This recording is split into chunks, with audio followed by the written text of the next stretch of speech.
शिकुंज बिहारी शेर हरिदास राधे राधे दोस्तों, कैसे हैं आप सभी लोग।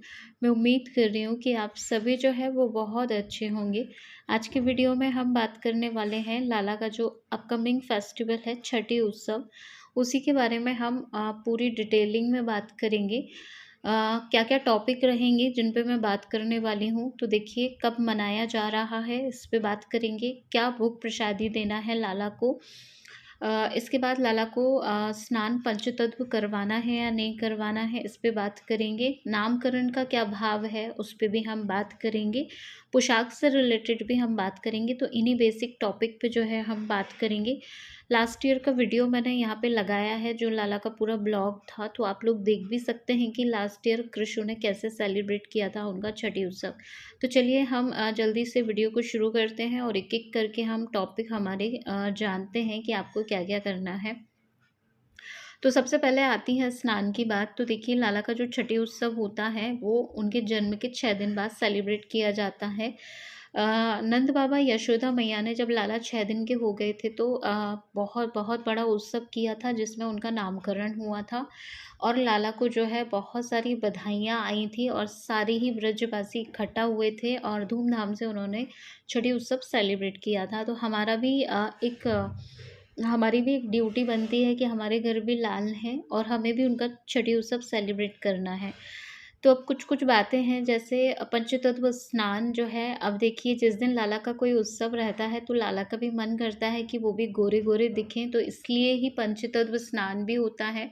पाँचों तत्वों का एक बार मैंने बहुत पहले आपको पूरा डिस्क्रिप्शन दिया था कि शहद से लाला की स्किन को क्या फ़ायदे मिलते हैं, बूरे से क्या मिलते हैं, घी से क्या मिलते हैं, दही, शहद, तो सबका अपने आप में महत्व है। तो बड़े-बड़े जब उत्सव होते हैं लाला के, तो पंचतत्व स्नान जो है वो बहुत ज़रूरी होता है। लेकिन फिर भी अगर आप किसी काम में उलझे हैं, आपको टाइम नहीं है उस दिन पंचतत्व स्नान करवाने का, तो आप सादा से ही करवाइए, पर जो है आप उत्सव ज़रूर सेलिब्रेट करिए।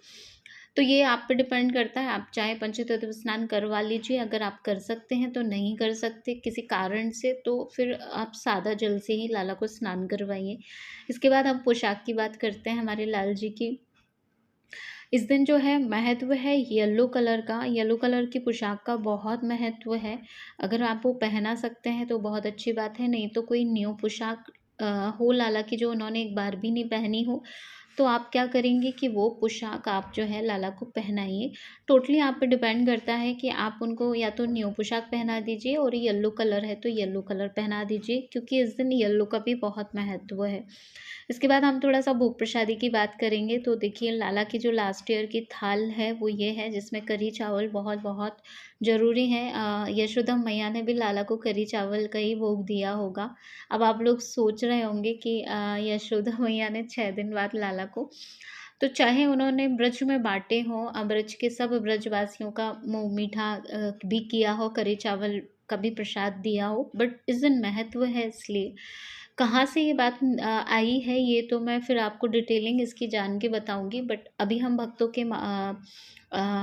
के मुख से सुनते हैं तो वो यही सुनते हैं कि कढ़ी चावल का ही भोग इस दिन दिया जाता है। तो आपको भी कढ़ी चावल तो बनाने ही है लाला के लिए, ये तो आप कंपल्सरी कर लीजिए, थोड़े से बना दीजिए भले, पर लाला के लिए बनाइए क्योंकि उनका उत्सव है।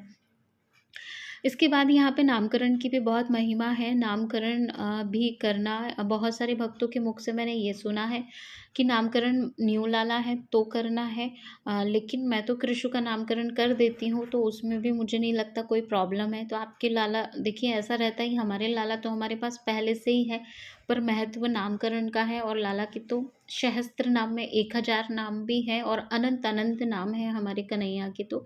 तो हम अगर हर साल उनका 1-1 2-2 नाम भी रखते हैं, तो भी हमारे लाला के नाम तो कभी भी ख़त्म होने ही नहीं वाले हैं, क्योंकि लाला के सहस्त्रों नाम हैं। तो इसलिए हम नामकरण भी कर सकते हैं हमारे लाला का। तो ऐसे करके मेनली हमारी 3 बातें हैं, येलो कलर का पोशाक, कढ़ी चावल का भोग, और इसके बाद जो है पंचतत्व स्नान, और इसके बाद लाला को गिफ्ट देने का भी रहता है, वो भी टोटली ऑप्शनल है। आप देख सकते हैं, अगर आप जन्माष्टमी पे कुछ दिया है तो आप मत दीजिए, और नहीं, जैसे जन्माष्टमी पे आपने कुछ नहीं दिया तो आप लाला के लिए कुछ दे सकते हैं। ज़रूरी नहीं है कि आप बहुत एक्सपेंसिव महँगा बड़ा कुछ दें, छोटा-मोटा भी आप कुछ भी जो आपकी सामर्थ्य हो वो उसके अकॉर्डिंग भी आप लाला को कुछ उपहार दे सकते हैं। तो दोस्तों, मैंने मोटे-मोटे तौर पे आपको ना बता ही दिया है कि आप इस तरीके से अपना सेलिब्रेशन कर सकते हैं। बाकी जो रूटीन रहेगा वो सब एज़ इट इज़ रहेगा। मॉर्निंग, शयन और दोपहर भोग प्रसादी कब देना है ये आपको जानना ज़रूरी है। तो या तो आप राजभोग में दे दीजिए, या इवनिंग में लाला को करी चावल दीजिए, डिनर में दे सकते हैं आप। या फिर वैसे राजभोग का है, दोपहर के टाइम लाला को जो है छठी का सेलिब्रेशन कहते हैं। छठी का जो सेलिब्रेशन है वो मतलब दोपहर के टाइम और इवनिंग दोनों समय जब मिलते हैं उस समय करते हैं तो अच्छा रहता है। तो आप ऐसे कर लीजिए कि राजभोग का जो टाइम वो लाला का 2 ढाई बजे 1 बजे के बीच में, ताकि दोनों टाइम आपस में मिलते-जुलते रहें, तो इस समय आप करी चावल का इनको भोग प्रसादी दे सकते हैं।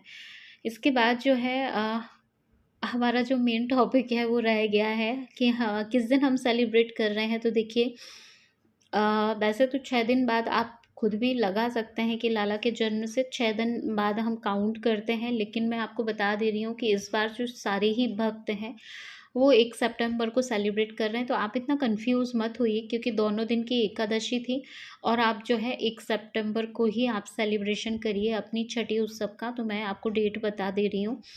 आप अगर मुझे फ़ॉलो करते हैं तो मैं 1 तारीख को सेलिब्रेशन करूँगी लाला की छठी उत्सव का, तो आपको 1 सितंबर को लाला का छठी उत्सव सेलिब्रेट करना है। बहुत छोटी-सी बातों से बहुत बड़ा उत्सव हम कर सकते हैं लाला का। बिल्कुल भी आपको आलस नहीं करना है। आप लाला का ये उत्सव है, उनके उनका लाला का जो जन्मोत्सव है वो वैसे चलता ही रहता है पूरा 1-2 हफ़्ते।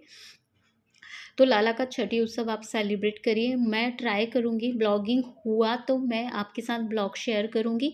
नहीं, ब्लॉग शेयर नहीं कर पाई, शूट नहीं कर पाई किसी कारण से, तो मैं आपके साथ शॉर्ट वीडियो ज़रूर शेयर करूँगी। कृषु का जो पूरा लुक रहेगा वो ज़रूर मैं आपके साथ शेयर करूँगी।